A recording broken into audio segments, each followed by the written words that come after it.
Hello friends, मैं engineer Dinesh Tripathi. दोस्तों, अभी पिछले फ्राइडे सैटरडे को हरिद्वार में ब्राह्मणों ने अपना महाकुंभ मनाया। मुझे ये नहीं पता कि वहां कितने लोग उस सम्मेलन में इकट्ठा हुए, क्योंकि जो फोटोग्राफ्स मैंने देखे उसमें क्राउड कहीं दिखी नहीं मुझे। तो जब ये सम्मेलन महाकुंभ ब्राह्मणों का हरिद्वार में आयोजित हो रहा था, मुझे ये भी नहीं पता चला कि उनका एजेंडा क्या था। सिर्फ एक प्रमोद कृष्णन जी की स्पीच मुझे सुनने को मिली, जिससे मैं बहुत आशान्वित नहीं हूं। हालांकि उनकी स्पीच बड़ी ओजस्वी थी, स्टेज की तो फोटो आई, लेकिन श्रोता कितने थे इसका पता नहीं चल पाया। बहरहाल, ठीक उसी समय जब हरिद्वार में ब्राह्मणों का महाकुंभ खासतौर से नॉर्थ इंडियंस का आयोजित हो रहा था, उसी समय 20 से 23 तारीख तक केरला जैसा एक पिद्दी भर का स्टेट, वहां पे एक केरला ब्राह्मण सोसाइटी है, उन्होंने एक ब्राह्मण सम्मेलन का आयोजन किया ठीक उसी दौरान, और उसमें उन्होंने 3000 डेलीगेट्स पूरे विश्व से आमंत्रित किए। अभी इस वीडियो के साथ उस आयोजन की एक आध क्लिप भी मैं दिखाऊंगा आपको।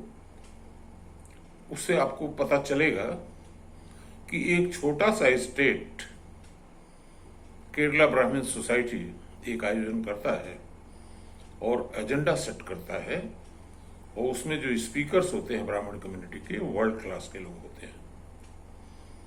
और एजेंडा उन्होंने क्या सेट किया? पहला एजेंडा ये कि सनातन का डिस्कार्ड और सनातन की बेइज्जती बर्दाश्त नहीं होगी, सनातन सशक्त होना है। दूसरा एजेंडा उन्होंने ये तय किया कि जो ब्राह्मण युवा फोर्स है वो एंटरप्रेन्योर बने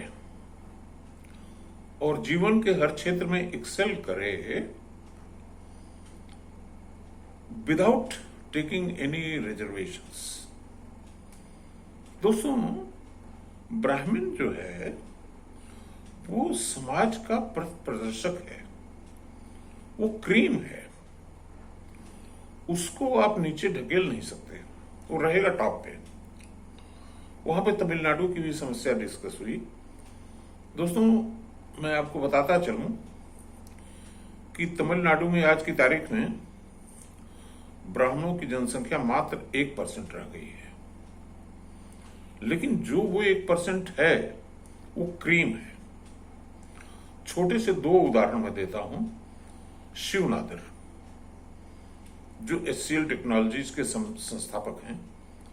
HCL टेक्नोलॉजीज पूरी दुनिया में फैल गई है, US में फैली है, इंडिया में तो है ही। शिवनादर तमिलनाडु में नहीं है, पैदा हुए थे वो तमिलनाडु में, लेकिन उनकी किरणें पूरे विश्व भर में बिखर रही हैं। तो तमिलनाडु का ये जो द्रविड़ मुनेत्र कजगम है, जो ब्राह्मणों के लिए आग उगल रहा है, तो भाई अगर वोट बैंक की आग उगलता हो तो ब्राह्मण सिग्निफिकेंट संख्या में है ही नहीं है। ब्राह्मण उसको वोट दें न दें, उससे उसकी सेहत पे कोई फर्क नहीं पड़ता, लेकिन वो ब्राह्मणों को गाली दे करके वो सिर्फ दूसरे समाज की अपनी वोट बैंक सुरक्षित करना चाहता है। दोस्तों, तमिलनाडु के ब्राह्मणों में 2 व्यक्तियों को मैं उल्लेख करना चाहूंगा।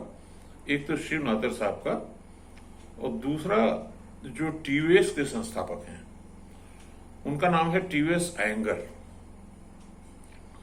TVS मोटर्स की उन्होंने स्थापना की, वो भी आयोजकों में और मुख्य अतिथि के रूप में वो भी आमंत्रित थे इस सम्मेलन में।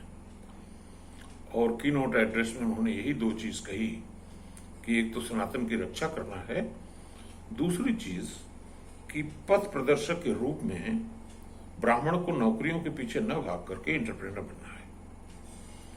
तो दोस्तों, जो हमारी स्थिति यूपी, बिहार, मध्य प्रदेश की है या उत्तराखंड की,